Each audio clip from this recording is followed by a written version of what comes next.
नमस्कार. काव्ययोग काव्यसंस्था पुणे यांच्या प्रथम वर्धापन दिनानिमित्त आयोजित काव्ययोग काव्यकरंडक स्पर्धा 2025साठी मी सौ अनिता दत्तात्रय श्रीमंदिलकर, मुक्काम पोस्ट वडझिरे, तालुका पारनेर येथून माझी स्वलिखित कविता सादर करीत आहे. माझ्या कवितेचे शीर्षक आहे नवे पंख. प्रत्येक आईवडिलांना आपल्या मुलांना उत्तुंग असं यश मिळावं असं वाटतं.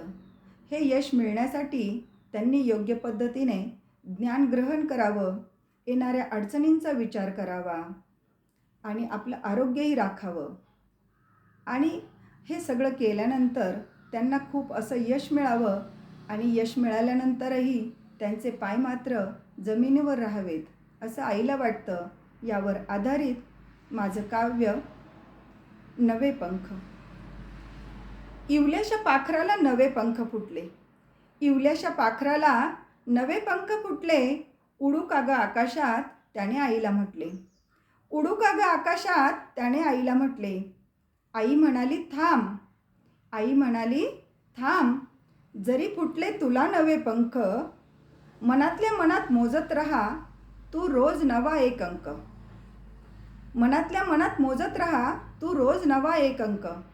पंखात तुझ्या अजून बळ नाही, पंखात तुझ्या अजून बळ नाही, आकाशात विहरणं हा काही खेळ नाही, आकाशात विहरणं हा काही खेळ नाही. रोज रोज खाऊन पिऊन तंदुरुस्त राहा, रोज रोज खाऊन पिऊन तंदुरुस्त राहा, मिळतील ते ज्ञानकण तू वेचत राहा, मिळतील ते ज्ञानकण तू वेचत राहा.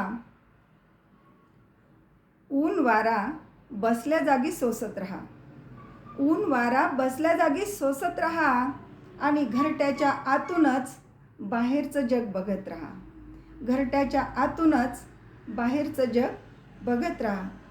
एवढं सगळं केल्यावर, एवढं सगळं केल्यावर एक दिवस असा येईल, एवढं सगळं केल्यावर एक दिवस असा येईल, पंख तुझे एवढे मोठे होतील, पंख तुझे एवढे मोठे होतील, नवी दिशा बघत आकाशी झेपावतील, नवी दिशा बघत आकाशी झेपावतील. जरी घेशील तू झेप आकाशी, जरी घेशील तू झेप आकाशी, विसरू नकोस भूमीला, जरी घेशील तू झेप आकाशी, विसरू नकोस भूमीला. तिचेच तर वरदान आपल्या चोचीतल्या दाण्याला, तिचेच तर वरदान आपल्या चोचीतल्या दाण्याला. धन्यवाद. माझी कविता आवडल्यास लाईक करा, शेअर करा आणि कमेंट करा. धन्यवाद.